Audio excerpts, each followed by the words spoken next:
आज बात करेंगे उन दिव्य कमलों के बारे में जिनके दर्शन अति दुर्लभ हैं। जी हाँ दोस्तों, ब्रह्म कमल के बारे में आज हम बात करेंगे जिसके दर्शन अति दुर्लभ हैं। चलिए आज का वीडियो शुरू करते हैं। दोस्तों सबसे पहले आप यह जान लें कि ब्रह्म कमल की 61 प्रजातियां पाई जाती हैं। हिमालय पर्वत के शिखर पर पाए जाने वाले इन दिव्य कमलों की 61 प्रजातियां हैं। कहा जाता है साल में एक बार खिलते हैं यह दिव्य कमल और इन्हें नंदा अष्टमी के दिन तोड़ा जाता है, ऐसा कहा जाता है। देवी देवताओं का और मां नंदा देवी का प्रिय पुष्प है। इन दिव्य कमलों का सफर यहीं से शुरू होता है। आप देख सकते हैं किस प्रकार यह अब खिलने के सफर पे चल पड़े हैं ब्रह्म कमल जी। ये देखिए धीरे धीरे अपने स्वरूप को ग्रहण कर रहे हैं, अपने स्वरूप की तरफ बढ़ रहे हैं। कहते हैं जब यह खिलते हैं, जब इनके दर्शन कोई इंसान करता है तो वह भाग्यशाली कहलाता है। जी हाँ दोस्तों, भाग्यशाली कहलाते हैं वह लोग जिनको ब्रह्म कमल के दर्शन होते हैं। आप देख सकते हैं किस प्रकार से ब्रह्म कमल अपने दिव्य स्वरूप की ओर धीरे धीरे से बढ़ रहे हैं। लगभग 2.5 से 3 हफ्ते यह इस प्रोसेस में लगा देते हैं और फिर जब यह अपने पूर्ण रूप में आते हैं, जब यह दिव्य कमल खिलते हैं, तब यह चारों ओर अपनी महक बिखेरते हैं। इनकी महक बहुत ही शानदार होती है।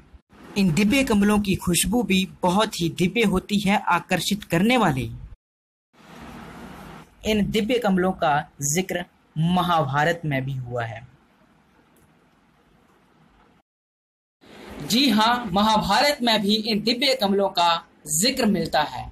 जब माता द्रौपदी भीमसेन से कहती हैं कि उन्हें यह दिव्य कमल चाहिए, तभी उनकी इस अभिलाषा की पूर्ति हेतु भीमसेन हिमालय पर्वत की ओर बढ़ते हैं। इन दिव्य कमलों की दिव्य महक, सुगंध भीमसेन को अपनी ओर आकर्षित कर रही होती है। भीमसेन अपने बल और शक्ति पर घमंड करते हुए इन कमलों को लक्ष्य बनाने हेतु उस पर्वत पे लगातार आगे बढ़ रहे होते हैं। तभी हनुमान जी भीमसेन का घमंड चूर चूर करने के लिए उनकी परीक्षा ले लेते हैं। इन दिव्य कमलों का जिक्र शिव पुराण में भी मिलता है। कहा जाता है जब यह पुष्प खिलता है तो इसमें ब्रह्मा जी का वास होता है। आप देख सकते हैं कैसे धीरे धीरे यह अपने स्वरूप को छोटे से बड़े आकार तक लेके जा रहा है।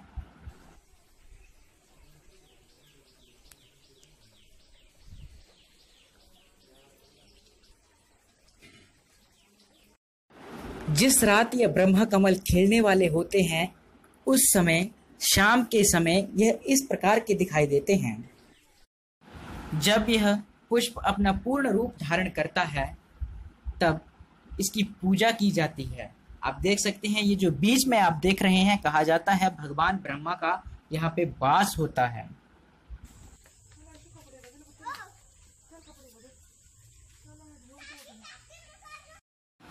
कहते हैं यह साल में सिर्फ और सिर्फ एक बार खिलता है। अगर 2 से 3 बार भी खिल जाए तो मान लीजिए कि ब्रह्मा जी की विशेष कृपा आप पे बरस रही है।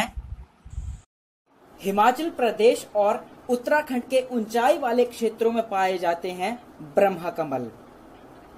इन दिव्य कमलों के दर्शन अति दुर्लभ माने जाते हैं। दोस्तों, जिस किसी भी इंसान को इस ब्रह्म कमल के खिले हुए पुष्प के दर्शन हो जाएं, वह भाग्यशाली होते हैं, बहुत ही भागों वाले उन्हें कह सकते हैं। और दोस्तों, मैंने 3 साल पहले यह पौधा अपने घर में लगाया है। 1 साल में यह इस बार 3 बार खिल चुका है। इन दिव्य पुष्पों के खिलने का समय जुलाई से लेके अगस्त तक रहता है और इस बार यह लगातार खिलते ही जा रहे हैं, खिलते ही जा रहे हैं। दोस्तों, इस समय यह ब्रह्म कमल पूरी तरह से खिल चुका है। आप देख सकते हैं इस दिव्य कमल को पूरी तरह से अपनी छटा बिखेरे हुए है, महक बिखेरे हुए है। इस समय आप देख रहे हैं पीछे की तरफ, आप देखें, गौर से देखें तो पीछे की तरफ आपको रेड कलर की लाइटिंग दिखाई दे रही है, लाल रंग आपको दिखाई दे रहा है। जब अंधेरा होता है या चांद की रोशनी भी होती है तो तब आप इसे देख सकते हैं कि आगे से बिल्कुल सफ़ेद और पीछे से ये बिल्कुल लाल रंग का दिखाई देता है दिव्य कमल। आप देख सकते हैं इन दिव्य कमलों को। ये पहले दिन 2 खिले थे, उसके 3 दिन बाद ये 5 खिले थे, उसके अगले दिन 1 खिला और अब और भी खिलने की तैयारी में है। इसकी पूजा अर्चना भी की जाती है। मैंने लगभग आज से 3 वर्ष पहले इस पौधे को लगाया था। इस पौधे का सिर्फ और सिर्फ एक पत्ता मैंने लगाया था।